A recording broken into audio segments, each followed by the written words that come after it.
Distinguished guests, ladies and gentlemen. Thank you for sparing some time so that we can have an opportunity to engage and discuss a number of issues, not just about Kenya, but perhaps Africa and some aspects of the globe as we see it from Kenya. When I got the invitation, the guideline I was given was to try and look at Kenya's strategic approach to peace, economic connectivity, and aspects of sustainable development within the current context. I'm here to help probe into the workings of Kenya's foreign policy imperatives. My visit also comes on the heels of a memorable tour of Kenya by His Majesty King Charles III. I'm here to extend our heartfelt gratitude for His Majesty's enriching visit to Kenya. May I also take this opportunity to congratulate my counterpart, my new counterpart here, Secretary of State for Foreign, Commonwealth and Development Affairs of the United Kingdom, Lord David Cameron, and his immediate predecessor, and now the new Home Secretary, James Spencer Cleverly. The two are consummate diplomats who have steered the Kenya-UK relations to an even keel. In an August 2023 review, the United Kingdom exported £21.7 million of goods, services to Kenya, and imported £29.8 million worth of goods from Kenya, resulting in a negative trade balance of £8.15 million in favor of Kenya. I highlight this to illustrate a rare occurrence where the balance of trade favors an African country. Our foreign policy imperative is to facilitate Kenya's transformation into a competitive export-led economy, enhance regional integration, and widen participation in both domestic and international trade. Under the guiding bottom-up economic transformation agenda, the payoff is beginning to show. Kenya's trade balance recorded a deficit of $847.6 million in September 2023, compared with a deficit of $1 billion in the previous month of August. At the heart of Kenya's foreign policy lies a steadfast backbone of commitment to peace and security. Our nation, nestled strategically in East Africa, not only safeguards tranquility within its borders, but also actively contributes to regional and global stability. As we canvass for favorable terms of trade and investment, President William Ruto has almost single-handedly led the charge for peace and security in East Africa region, which has been grappling with formidable challenges related to security and peace. Kenya took the lead in the African Union, Somalia conflict resolution, and the recent incorporation of Somalia into the East African community. President Ruto took a frontline position in the Democratic Republic of Congo, sending peacekeeping troops to Eastern DRC and the East African Regional, under the East African Regional Force. Meanwhile, His Excellency the President is busy in seeking resolution of the Sudan conflict. Kenya's mediation in the Ethiopia-Eritrea conflict has resulted in a cessation of hostilities and facilitated Eritrea's re-entry into the Regional Intergovernmental Authority on Development, commonly known as IGAD. We are seeking a peace dividend with our diplomacy of conflict resolution so as to strategically position ours as a peace and investment ready IGAD region that stretches over an area of 5.2 million square kilometers and it comprises Djibouti, Eritrea, Ethiopia,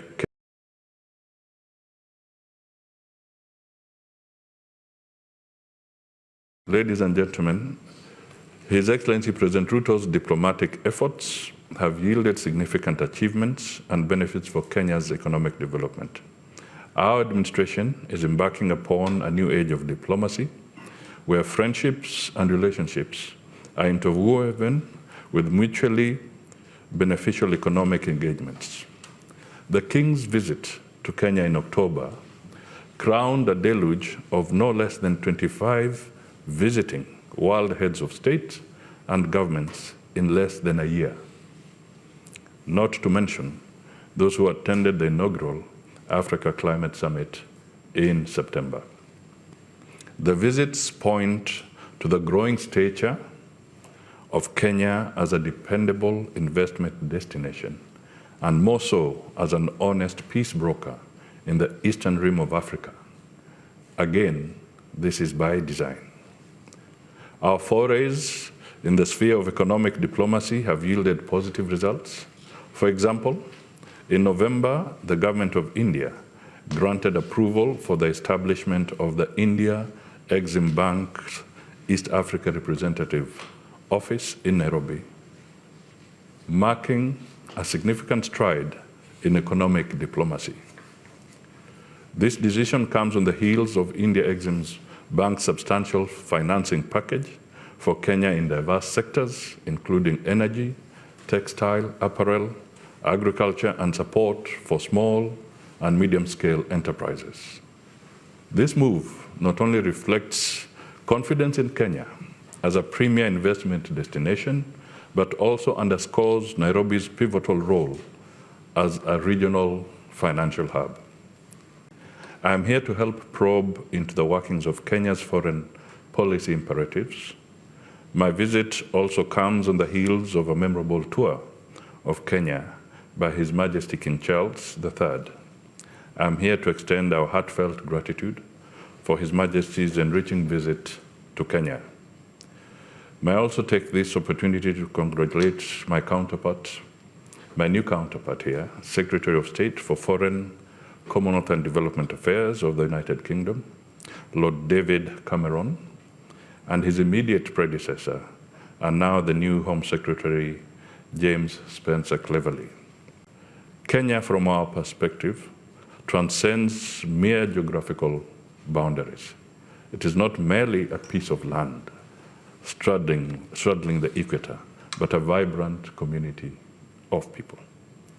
We aspire for global recognition, not solely based on our exceptional athletes, but as a nation characterized by astute professionals, passionate democrats, and diligent global citizens. Kenya's identity extends beyond physical borders, encompassing the richness of its people and the contributions to the global community, including the United Kingdom.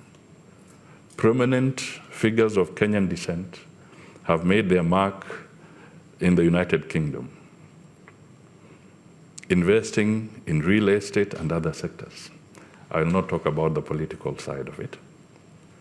In the realm of sports, Victor Wanyama, a professional footballer, made a significant contribution to the UK football scene and has helped promote Kenya as a producer of world-class sporting talent.